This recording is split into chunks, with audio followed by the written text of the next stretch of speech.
देखिए सीआरपीसी में कल आपका 82 शुरू किया गया था, यानी कि धारा आपका 82। कल आपका भूमिका में बताया गया था कि अगर कोई व्यक्ति जिसके खिलाफ गिरफ्तारी का वारंट जारी किया गया है और गिरफ्तार नहीं हो पा रहा है, तो उसको न्यायालय में आपका हाजिर कराने हेतु विवश करने के लिए न्यायालय के पास एक और शक्ति है, और वह शक्ति है प्रोकुमुलेशन एंड अटैचमेंट, यानी कि उद्घोषणा और कुर्की। न्यायालय फरारी की उद्घोषणा करता है, तब ऐसे व्यक्ति की संपत्ति को कुर्क करने का आदेश देता है।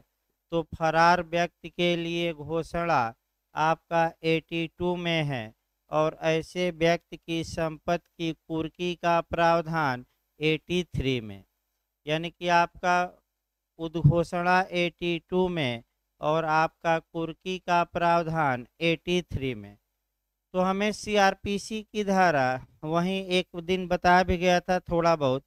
फिर एक बार देखिए, आपका 82 शुरू किया जाए शब्द से, और इसमें से आपका टेक्निकल क्वेश्चन भी बनते हैं।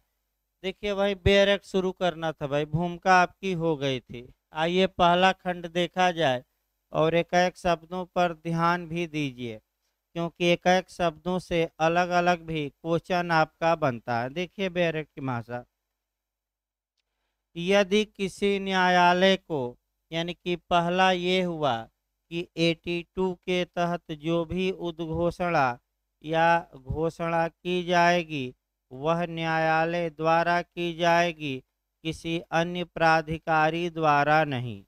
यदि किसी न्यायालय को, दूसरा शब्द है कोष्ठ में, चाहे साक्ष्य लेने के पूर्व या साक्ष्य लेने के पश्चात, यानी कि साक्ष्य लेने के पहले या साक्ष्य लेने के बाद, अभी हम बताएंगे इसको, यह विश्वास करने का कारण है, यानी कि यह रीजन टू बिलीव है। इसका मतलब कि आपका विश्वास करने का क्या है, कारण। इस शब्द को हम बताएंगे।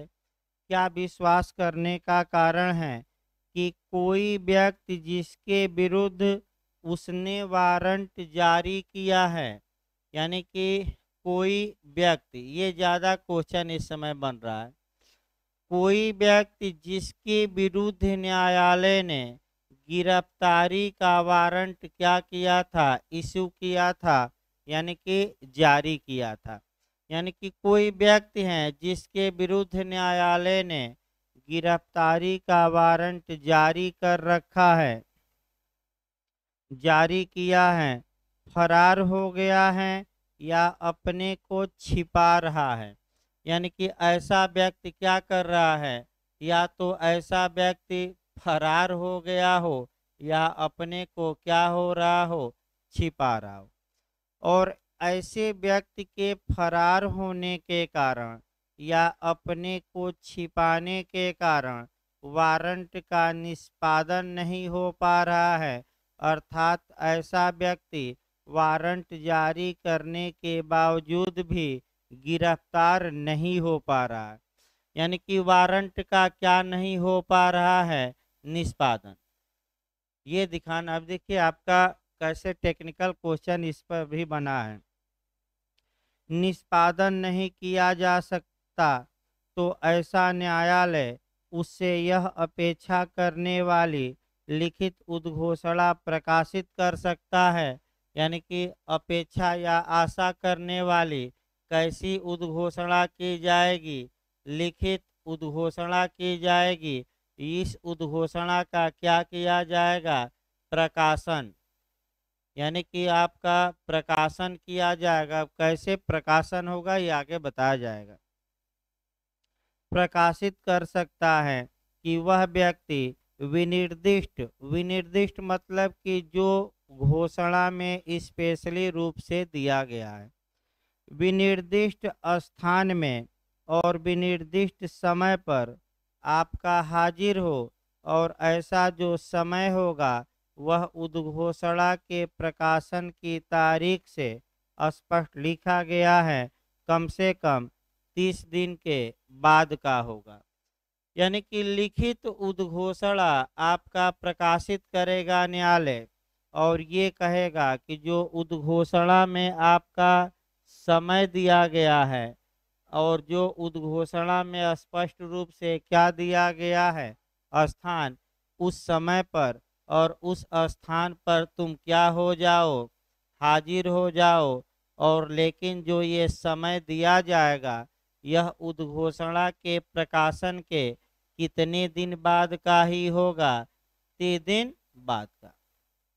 यानी कि आपका समय भी याद रखिए, 30 दिन के क्या होगा, बाद का।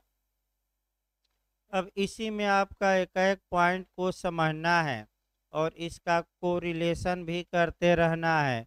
और खंड 1 देखिए क्या करके भाई, धारा 82 का खंड 1 आपका प्रोकोमलेशन या फरार व्यक्ति के लिए उद्घोषणा की बात करता है। ये पहली उद्घोषणा है। इसके बाद भी एक और उद्घोषणा है जो बताया जाएगा क्लाज 4 में। लेकिन ये जो पहली उद्घोषणा है, एक एक करके समझिए भाई। उद्घोषणा कौन कर सकता है फरार व्यक्ति के लिए, तो न्यायालय कर सकता है। अब दूसरा ये आया कि न्यायालय साक्ष्य लेने के पहले भी कर सकता है, कि साक्ष्य लेने के बाद ही करेगा तो कोई समस्या नहीं है, चाहे साक्ष्य लेने के पहले कर दे या साक्ष्य लेने के बाद। यानी कि क्या न्यायालय किसी व्यक्ति के विरुद्ध प्रोकोमुलेशन साक्ष्य लेने के पहले ही कर सकता है कि नहीं, कर सकता है।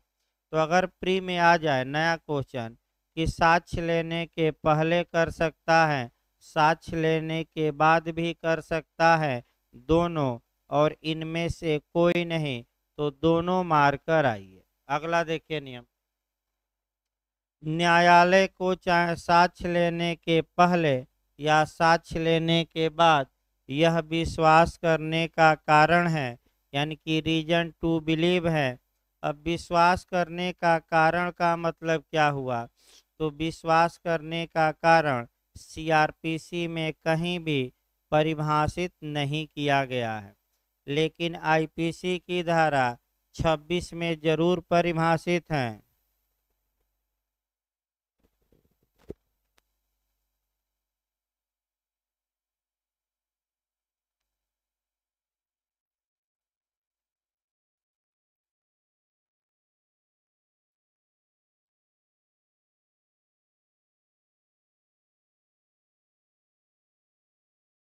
देखिए आपका विश्वास करने का कारण पर आइए, पहले इस शब्द को समझा जाए। इसको कहते हैं रीजन टू बिलीव, यानी कि विश्वास करने का कारण शब्द सीआरपीसी में कहीं परिभाषित नहीं किया गया है, लेकिन इसकी परिभाषा आईपीसी में दी गई है और आईपीसी के सेक्शन 26 में। तो सीआरपीसी की धारा 2Y ये बताती है कि जो शब्द सीआरपीसी में परिभाषित नहीं है लेकिन आईपीसी में परिभाषित हैं, और अगर वे शब्द सीआरपीसी में कहीं आ जाते हैं तो उसका अर्थ वही निकाला जाएगा जो आईपीसी में दिया गया है। तो यानी कि इसका मतलब ये हुआ कि जो ये रीजन टू बिलीव शब्द लिखा है ये सीआरपीसी में परिभाषित नहीं है, तो इसका अर्थ कहाँ से निकालेंगे, आईपीसी की धारा 26 से। रीजन टू बिलीव का मतलब पर्याप्त बेस होना, सफिशिएंट बेस होना, पर्याप्त आधार होना, यानी कि न्यायालय को पर्याप्त आधार लगता है। इसका मतलब ये हुआ कि न्यायालय को विश्वास करने का कारण है, यानी कि न्यायालय को पर्याप्त आधार लगता है। किस बात का पर्याप्त आधार लगता है, अब आगे बताया जाएगा किस बात का। तो कोई व्यक्ति, ये जो एनी पर्सन, इस शब्द को और अच्छे से जानना है, गलती यहाँ होती है ज़्यादा। आपका एचजेएस तक में, इंटरव्यू तक में यहाँ से क्वेश्चन बना है कि कोई, देखिए यहाँ जो शब्द यूज किया गया है वह शब्द आपका अभियुक्त यूज नहीं किया गया है, बल्कि एनी पर्सन। तो व्यक्ति में कौन कौन शामिल है, अब यहाँ आपको अच्छे से और देखना है।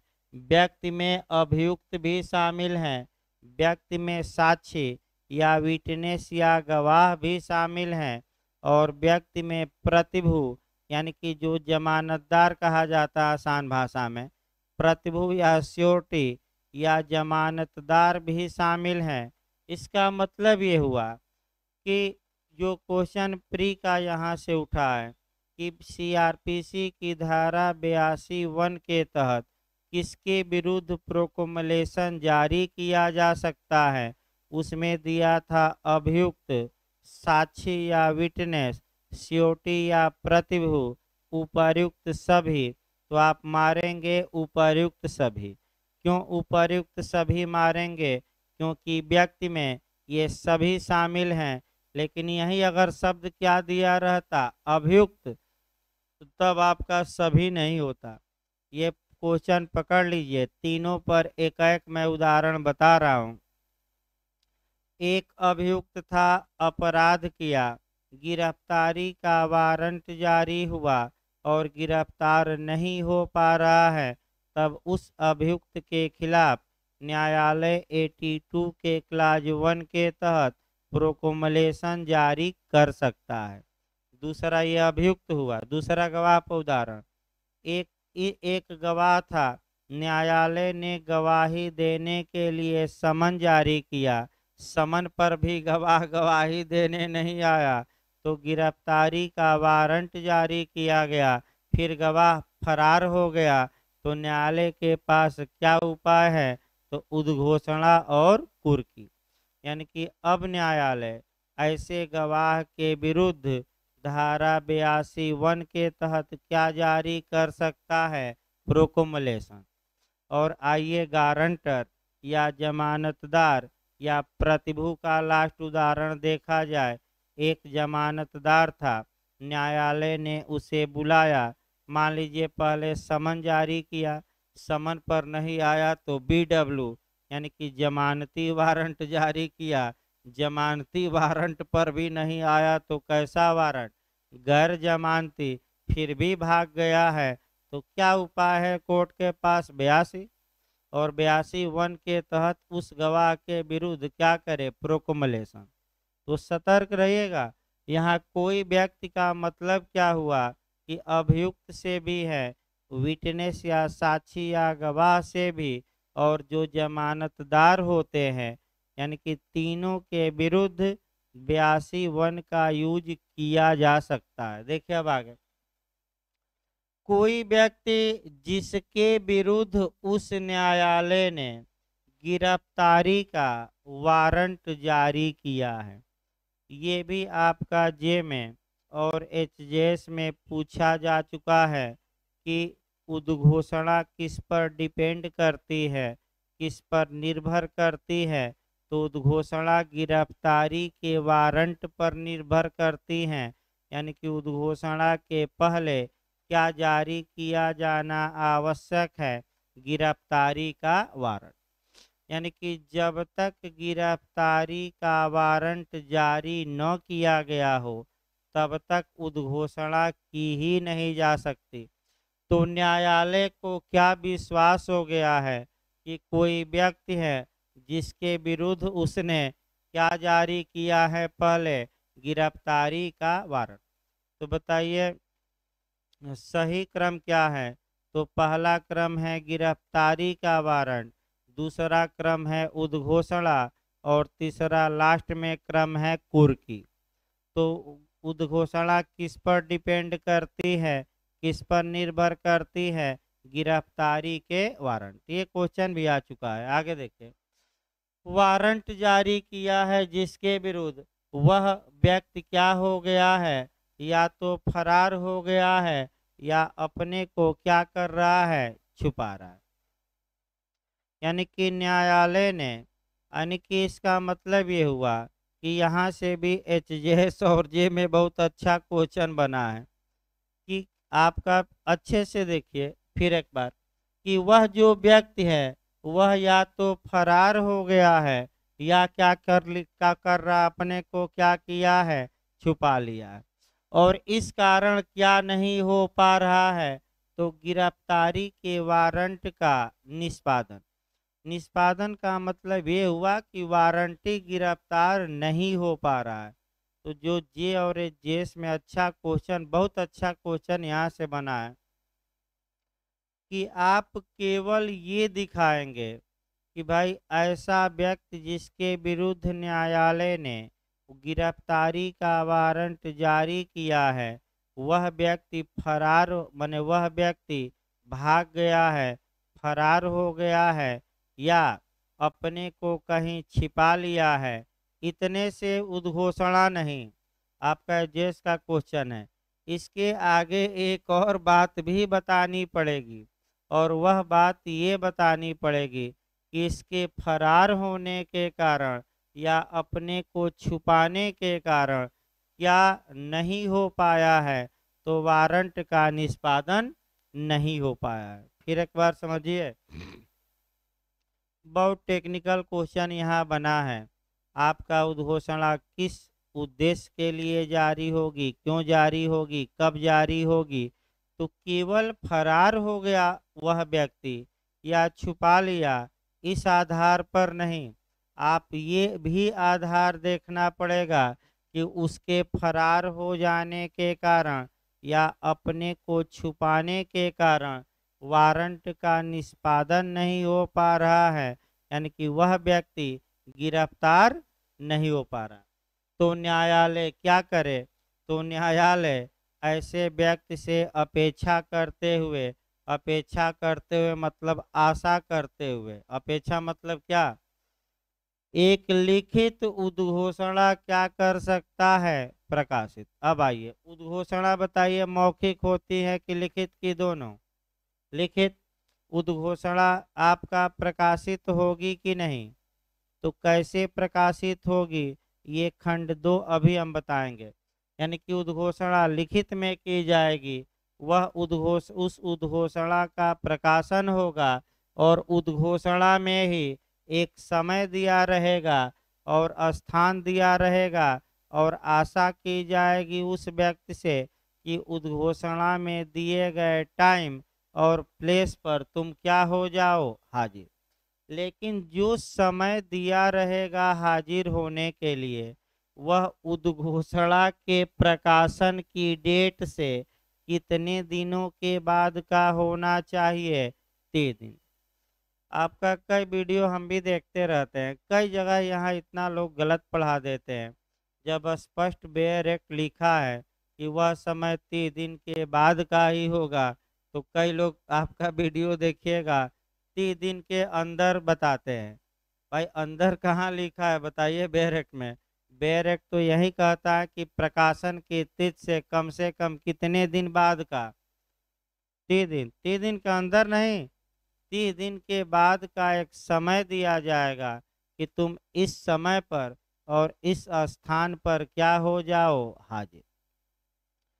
अब सुप्रीम कोर्ट का डिसीजन है कि अगर उद्घोषणा में हाजिर होने के लिए जो समय दिया गया है उद्घोषणा के प्रकाशन के 30 दिन से के अंदर का है, 30 दिन से कम है, तो वह प्रोकोमुलेशन ही इलीगल होगा, अवैध होगा। क्योंकि हर हाल में ये जो समय होना चाहिए ये 30 दिन के क्या होना चाहिए, बाद का। अब यहाँ आपका कुछ कोरिलेशन भी करना पड़ेगा। देखिए कहाँ कहाँ से आपका इसी 30 दिन पर हम आते हैं। आपका जो कोरिलेशन करना है, एक तो 83 से करना है, फिर आप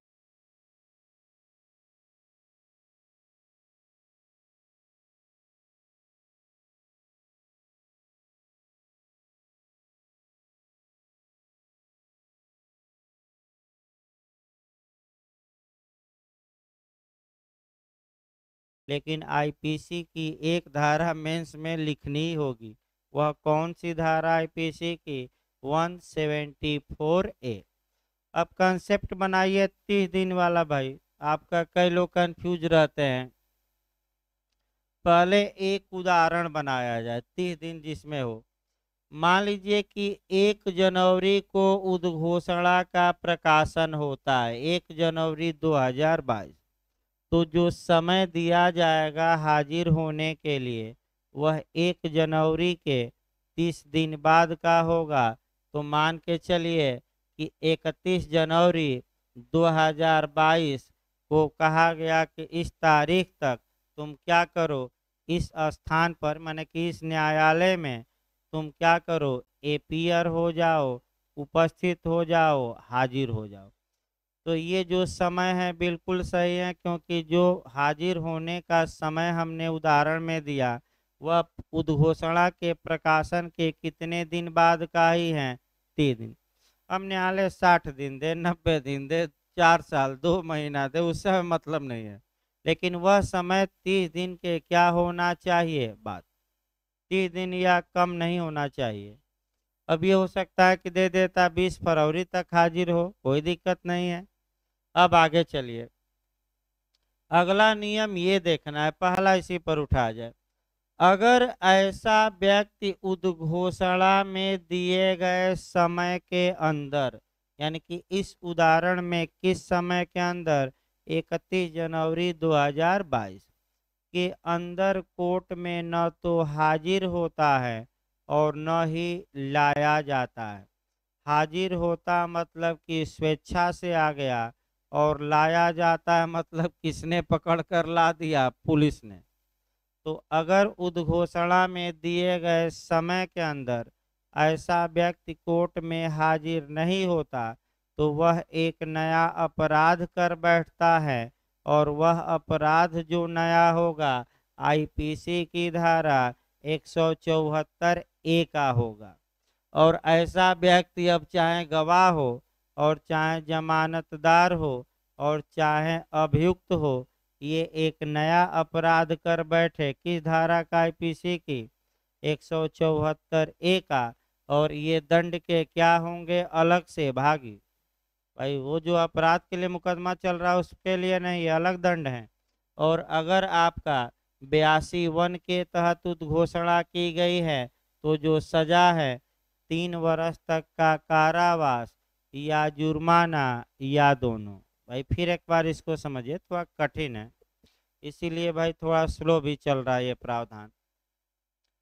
अगर ऐसा व्यक्ति, मैं अभियुक्त नहीं कह रहा हूँ, व्यक्ति कह रहा हूँ, क्योंकि व्यक्ति में सब शामिल हैं 82 में। यदि ऐसा व्यक्ति उद्घोषणा में दिए गए समय के अंदर हाजिर नहीं होता कोर्ट में तो वह एक नया और अपराध कर बैठा, और किस धारा का? आईपीसी का 174A का। और नया एक मुकदमा लग जाएगा और उसमें भी अलग से वह क्या पाएगा? सजा। तो सजा कितनी मिलेगी? उसमें अधिकतम कितनी सजा है? 3 वर्ष तक का कारावास या जुर्माना या दोनों। याद रखिए, ये आपका आईपीसी निपटा। अब दूसरा देखा जाए। 1 जनवरी 2022 को उदाहरण में हमने ये दिखाया कि उद्घोषणा का प्रकाशन कर दिया गया। तो उद्घोषणा के प्रकाशन, फिर एक बार समझिए, उद्घोषणा के प्रकाशन के कितने दिनों बाद धारा 83 के तहत ऐसे व्यक्ति की चल और अचल संपत्ति की जब्ती या कुर्की का आदेश दिया जा सकता है? तो बस एक लाइन याद रखिएगा, उद्घोषणा के बाद कभी भी 1 मिनट बाद भी 2 मिनट बाद भी ऐसे व्यक्ति की संपत्ति की कुर्की का आदेश न्यायालय दे सकता है। 30 दिन का नियम अब दिमाग में ना लगाइएगा, वो हटा दीजिए। यानी कि 1 जनवरी 2022 को उद्घोषणा हुई और हो सकता है न्यायालय 1 जनवरी को ही 1 घंटा बाद ऐसे व्यक्ति की चल और अचल संपत्ति की क्या दे दे? कुर्की का आदेश। यानी कि इसका मतलब ये हुआ, फिर हम बता रहे हैं, लोग गलत करके आते हैं। कुर्की में ये जो डेट हाजिर होने के लिए हम बताए हैं उदाहरण में, उसको बिल्कुल इग्नोर करना है, इस पर ध्यान नहीं देना है। इस पर ध्यान देना है कि जिस दिन उद्घोषणा का प्रकाशन किया गया उसके बाद कभी भी न्यायालय ऐसे व्यक्ति की संपत्ति, चल और अचल दोनों संपत्तियों की कुर्की या अटैचमेंट या जब्ती का आदेश दे सकता है। ये 31 जनवरी से कोई उसका मतलब नहीं है। अब फिर एक बार इसको याद रखिएगा, ना आए तो भाई बताइए, फिर बताया जाएगा। अब आइए, मान के चलिए कि न्यायालय ने 2 जनवरी को आदेश पारित किया कि ऐसे फरार व्यक्ति की चल और अचल संपत्ति को क्या किया जाए, अटैच किया जाए, कुर्क किया जाए। तो कुर्की का आदेश किस धारा में? 83 में बताया जाएगा। किस धारा में? अब पुलिस वाले गए, इसी में सब तोड़ फोड़ कर देते हैं ज़्यादा। यानी कि आपका पुलिस वाले गए घर की कुर्की करने, तो कुर्की करने में पूरा दरवाजा वराजा और जो शीशा उसा अलमारी रहेगी क्या करेंगे? तोड़ देंगे और कह देंगे कि उठाते समय क्या हुआ, सीढ़ी से स्लिप कर गया, अलमारी टूट गया, हम क्या करें। तो बौखलाए रहते हैं तो क्या करेंगे, आपका बुलडोजर लगा के सब क्या करेंगे। तो बुलडोजर बाबा आ ही गए हैं, पुलिस का मन और बढ़ गया। देखिए, आपका जो पुलिस है वह लोगों की रक्षा के लिए है, यानी कि पुलिस लोगों की रक्षक है, भक्षक नहीं। अतः ऐसी दशा में पुलिस को अनियंत्रित नहीं छोड़ा जा सकता। पुलिस पर भी नियंत्रण करने का, जैसे उत्तराखंड में तमाम कानून है, नियम भी हैं, समितियां भी हैं, लेकिन वहीं उत्तर प्रदेश पुराने जमाने से ही शासित हो रहा है। इसीलिए पुलिस के खिलाफ आपका कह सकते हैं कि जो कार्यवाही होती है बहुत ढीली ढाली है यूपी में। नया कानून बन जाए तो पुलिस वाले भी अपने क्या समझे, जिम्मेदारी। जैसे 2 बूंद वाला पंजाब का सीएम बन गया है, कम से कम एक तो आया जो 2 बूंद वाला है, यानी कि 2 बूंद वाला कहाँ का सीएम या मुख्यमंत्री बन गया, पंजाब का। अब बनते ही देखिए कितने आदेश जारी कर दिया। हाँ, तो वो तो अलग बात है। यानी कि इसका मतलब ये हुआ कि किस्मत अच्छी रही तो आपका जो शराबी हैं वो भी कहाँ पहुँच सकते हैं, मुख्यमंत्री के पद पर। इसका मतलब ये हुआ, कोई रोक टोक नहीं है। जैसे बिहार में शराब बंद है और आपका देखिए पंजाब में क्या हुआ, भाई सीएम बन गया। तो नीतीश को भी सीख लेनी चाहिए, 2 बूंद क्या करना चाहिए, लेना चाहिए, ताकि और लोगों को पिलाना चाहिए। आगे देखिए भाई, वो मजाक किया जा रहा है भाई, वास्तविकता नहीं है। आगे देखिए इसका, फिर एक बार देखिए, यानी कि 1 जनवरी के बाद कभी भी न्यायालय ऐसे व्यक्ति की चल और अचल संपत्ति को कुर्क किए जाने का आदेश दे सकता है। कुर्की के आदेश से 31 जनवरी का जो हमने उदाहरण में समय बनाया है इसका कोई मतलब नहीं है। अब आइए, लेकिन मतलब आपका निकलेगा 85 में, यानी कि आपका जो ये समय दिया गया है इसका मतलब है, लेकिन अगली धारा में है। देखिए फिर एक बार कंसेप्ट अच्छे से इसको, जिस व्यक्ति के विरुद्ध उद्घोषणा धारा 82(1) के तहत की गई थी, अगर इसी बीच उद्घोषणा के बाद वह नहीं आया न्यायालय में, इसी बीच उसकी संपत्ति कुर्क कर ली गई है, लेकिन न्यायालय ने जो समय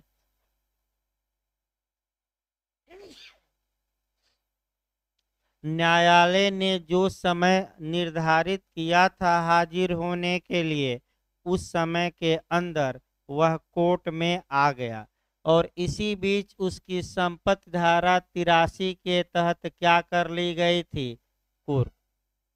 तो उसकी संपत्ति प्रेम से रिलीज कर दी जाएगी। रिलीज मतलब कि कुर्की हटा ली जाएगी। कुर्की हटा ली जाएगी मतलब निर्मुक्त कर दी जाएगी। निर्मुक्त मतलब कि कारण वरण पूछा नहीं जाएगा, कुर्की से उसे क्या कर दिया जाएगा, मुक्त। है ना, उसको अपनी संपत्ति क्या होगी, मिलेगी। लेकिन कब मिलेगी बताइए तो, जब उद्घोषणा में दिए गए समय के अंदर वह न्यायालय में आ जाए या लाया जाए। आ जाए मैंने पकड़ लिया जाए, या स्वेच्छा से क्या हो जाए, हाजिर। अगला नियम भी कंसेप्ट बना दिया जाए लास्ट, तब आपका 82 चला जाए। लास्ट कंसेप्ट ये है कि मान लीजिए 1 जनवरी को घोषणा प्रकाशित हुई, 31 जनवरी को समय दिया गया था, हाजिर ही नहीं हुआ। इसी बीच उसकी संपत्ति क्या कर ली गई, कुर्क। तो अब आइए, अब चलता रहा मामला, चलता रहा। तो जिस दिन कुर्की की, कुर्की के समय से न भाई,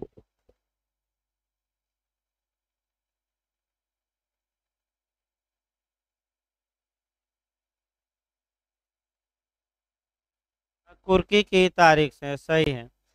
जिस दिन उसकी संपत्ति कुर्क की गई थी, अगर उसके 2 वर्ष के अंदर, सतर्क रहिएगा, पूछा जाता है कितने वर्ष के अंदर, 2 वर्ष के अंदर या तो वह न्यायालय में आ जाता है या हाजिर होता है, और न्यायालय को 2 कारणों से संतुष्ट करता है। यानी कि न्यायालय में 2 बातें साबित करता है। पहली बात कि हजूर हम गिरफ्तारी से बचने के लिए फरार नहीं हुए थे, और दूसरी बात, हजूर आपने उद्घोषणा हमारे खिलाफ कर दी, हमारी संपत्ति भी कुर्क कर ली, और इस बात की जानकारी या ज्ञान हमें नहीं था। अतः यानी कि इसका मतलब ये हुआ, उदाहरण के तौर पे, कि यूपी से हम भाग गए थे क्योंकि यहाँ बबवा का शासन था, यानी कि, और बबवा स्पष्ट कहा था कि या तो भाग जाओ नहीं तो ठोक देंगे। हम उसके विरोधी पार्टी के हैं, हमें खतरा था कि बाबा हमें क्या करेगा, इस निकम्मी पुलिस से ठोकवा देगा, बुलडोजर चलवा देगा। अतः हम पहले ही फरार हो गए थे, और हमें जानकारी ही नहीं थी कि आपने हमारे खिलाफ क्या कर दिया, उद्घोषणा। और मैं गिरफ्तारी से बचने के लिए नहीं भगा, बल्कि अपनी जान बचाने के लिए भगा। जैसे यूक्रेन से लोग क्या कर रहे हैं, करोड़ों लोग भाग रहे हैं, देश की रक्षा नहीं करेंगे लेकिन क्या कर रहे हैं, जान बचाने के लिए भाग रहे हैं।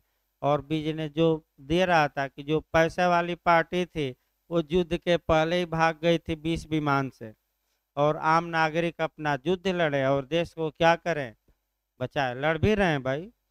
जो 4 दिन में फतह किया जा सकता था, 1 माह में भी अभी फतह नहीं हो पाया।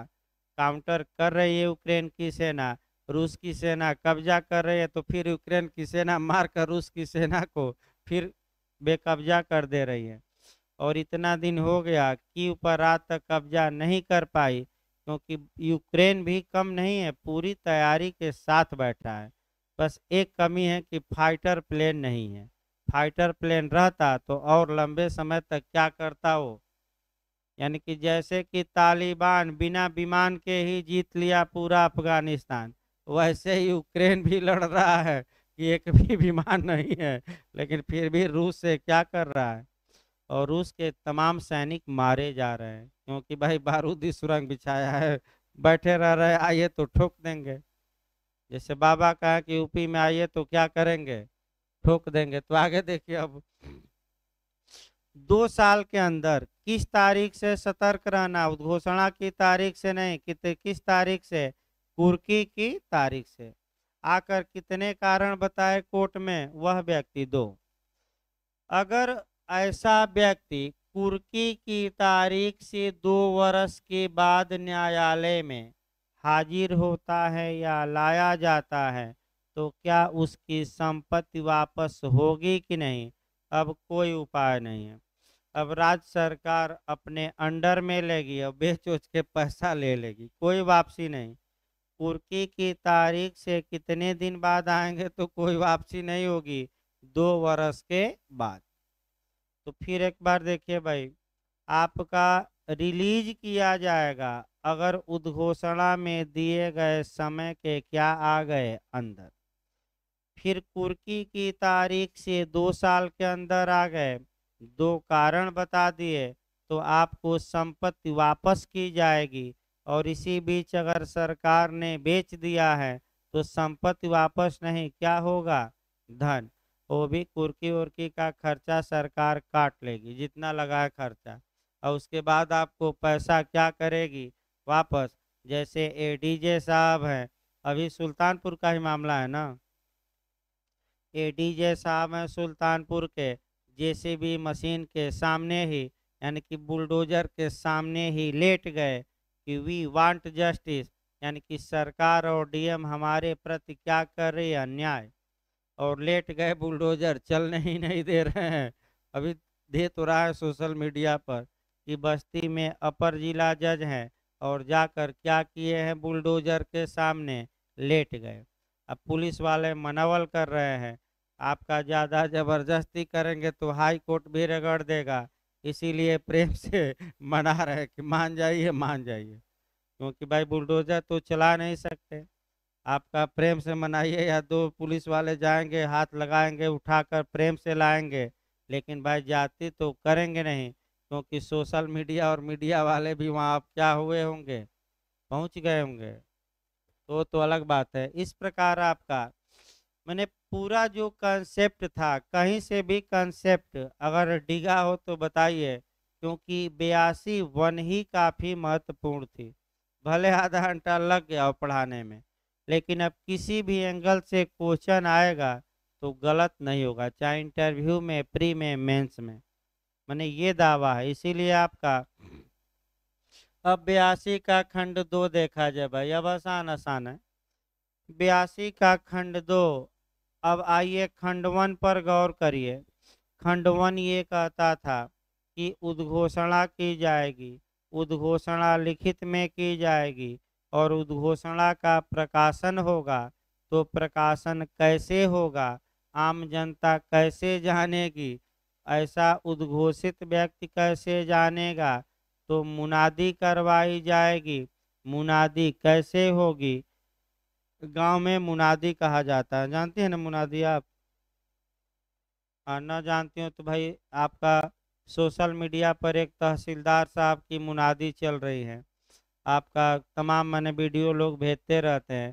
तहसीलदार साहब घर के सामने जाकर 10 पुलिस वालों को लिए हैं, लाउडस्पीकर लिए हैं, एक पर्चा लिए हैं, और बहुत एकदम 56 इंची सीना तानते हुए घर के सामने अपना पर्चा लेकर क्या कर रहे हैं, न्यायालय का जो उद्घोषणा है पढ़ रहे हैं, एकदम विधिवत। माने कि जिस प्रकार प्रकाशन होना चाहिए उस प्रकार तहसीलदार साहब ने क्या किया, प्रकाशन। मैंने वैसे पुलिस वाले अनमने ढंग से कर देते हैं लाउडस्पीकर ले जाकर, लेकिन प्रकाशन होना ही चाहिए, क्योंकि प्रकाशन जरूरी है। देखिए कैसे होगा प्रकाशन भाई, खंड 2 देखिए, उद्घोषणा निम्नलिखित रूप से प्रकाशित की जाएगी। तो बस एक एक लाइन याद रखना है। पहला देखिए, वह उस नगर या ग्राम के जिसमें ऐसा व्यक्ति मामूली तौर पर निवास करता है, किसी सहज दृश्य स्थान में सार्वजनिक रूप से पढ़ी जाएगी। इसी को मुनादी कहते हैं। यानी कि जिस व्यक्ति के खिलाफ उद्घोषणा की गई है, वह व्यक्ति जिस नगर या ग्राम में निवास करता है, तो उसके घर के आपका क्या करेंगे, घर के सामने जाइए, और घर के सामने जाकर जहाँ की आम जनता देखे, सदृश स्थान मतलब क्या, मोहल्ले वाले भी देखें, और जाकर आपका पढ़ी जाएगी। पढ़ी जाएगी मतलब कि लाउडस्पीकर लिया जाता है, पुलिस वाले लिए रहते हैं, एक पुलिस वाला जाएगा और वह खड़े रहेंगे और मुनादी हो जाएगी। यानी कि पूरा जो न्यायालय का उद्घोषणा का आदेश है, उस आदेश को हूबहू क्या किया जाएगा, पढ़ा जाएगा पूरा। अगला देखिए, पहला तो अब याद करते रहे, पहला तरीका क्या है, पढ़कर सुना दिया जाए उसके घर के सामने खड़ा होकर। दूसरा है कि जहां वह निवास करता है उसके निवास गृह के सदृश स्थान पर एक कापी क्या कर दिया जाए, चस्पा, ताकि आने जाने वाले लोग क्या करें, देखें। और तीसरा ये है कि आपका एक कॉपी उद्घोषणा के आदेश की एक कॉपी उस न्यायालय के सूचना पट पर लगा दी जाए। तो आप जाइए, कचहरी जाइए, हाई कोर्ट जाइए, तो कोर्ट के बाहर आपका नोटिस बोर्ड होता है और उस नोटिस बोर्ड पर एक कॉपी क्या कर दिया जाए, नथी मैंने वहाँ लगा दिया जाए। इसके बाद आपका खंड है कि यदि न्यायालय उचित समझे, माने ये तो तीनों तरीका अपना ही लिया गया। अगर न्यायालय उचित समझता है तो ऐसी उद्घोषणा का प्रकाशन यानी कि किसी दैनिक समाचार पत्र यानी कि जो डेली न्यूज़पेपर उस इलाके में आता है जहां ऐसा व्यक्ति निवास करता है, तो उसको छपवाएगा। यानी कि एक प्रति कहाँ छपवा देगा, अखबार में, और उसका प्रकाशन किया जाएगा।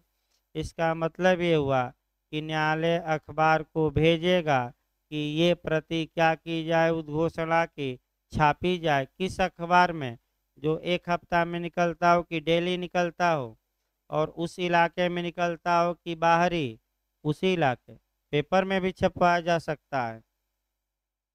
तीसरा देखिए भाई, जहाँ तक तीसरे खंड की बात है, तीसरा खंड आपका कह सकते हैं कि एक साक्ष्य का ही नियम बताती है।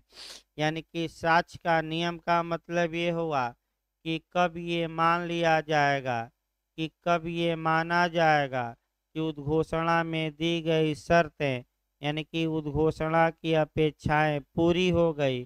तो देखिए आपका उद्घोषणा जारी करने वाले न्यायालय द्वारा यह लिखित कथन की उद्घोषणा विनिर्दिष्ट दिन उपधारा 2 के खंड फर्स्ट में दिए गए तरीके से प्रकाशित कर दी गई हैं, इस बात का निश्चायक साक्ष्य होगा।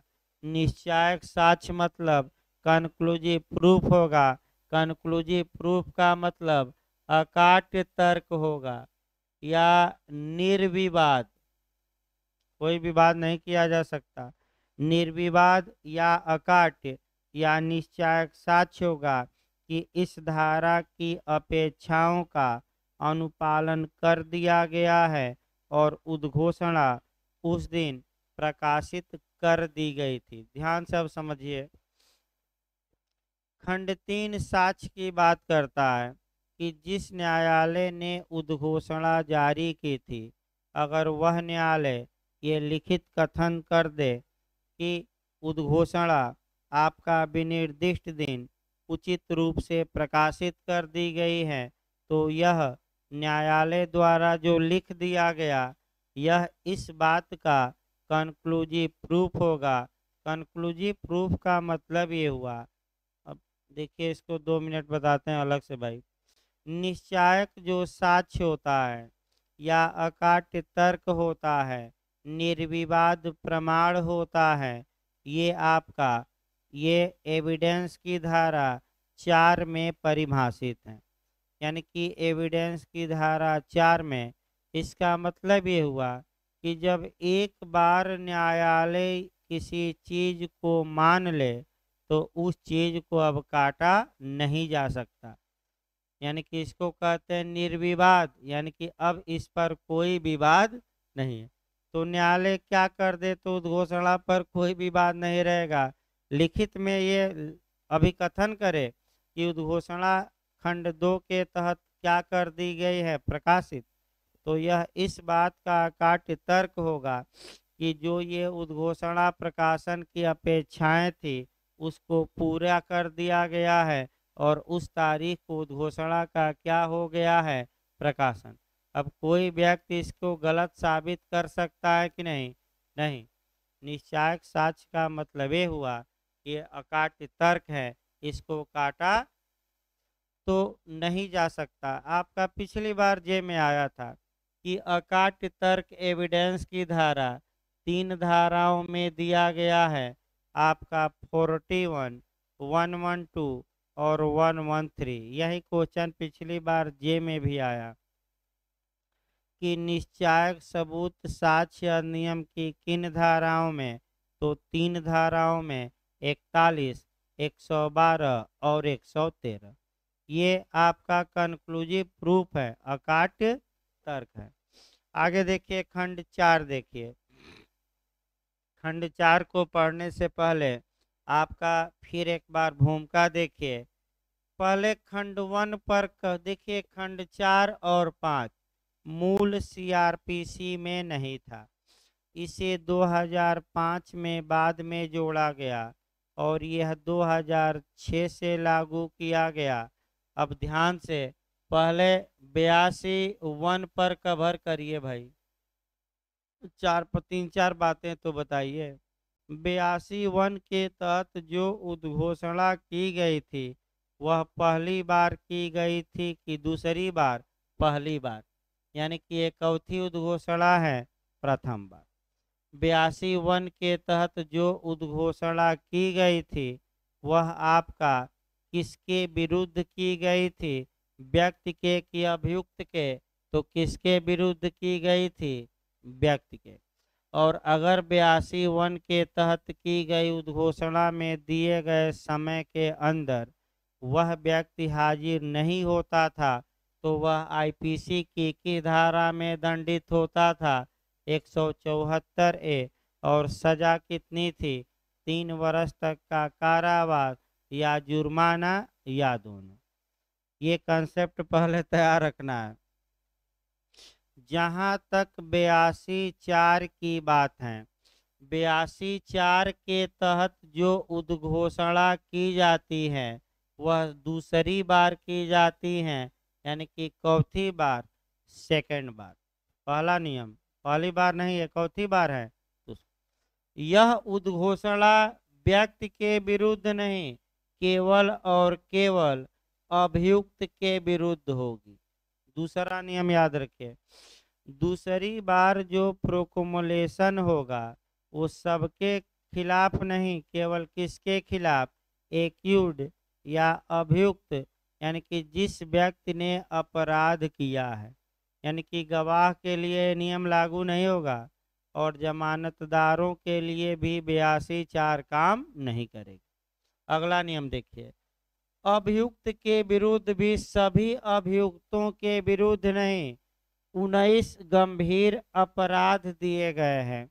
अगर इन 19 अपराधों में से किसी अपराध को कोई व्यक्ति किया है तो केवल उन्हीं मामलों में ही दूसरी बार उद्घोषणा की जाएगी।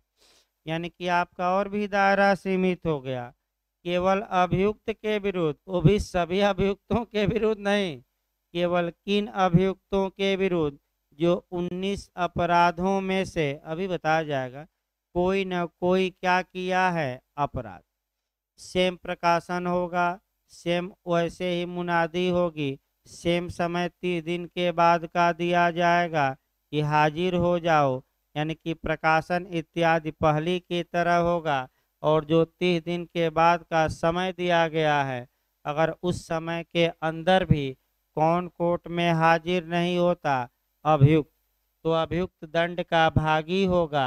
और एक नया अपराध कर बैठा है, अब वो तो मुकदमा चलेगा पुराना, एक अब नया अपराध कर बैठा, किस धारा का? आईपीसी का 174 ए।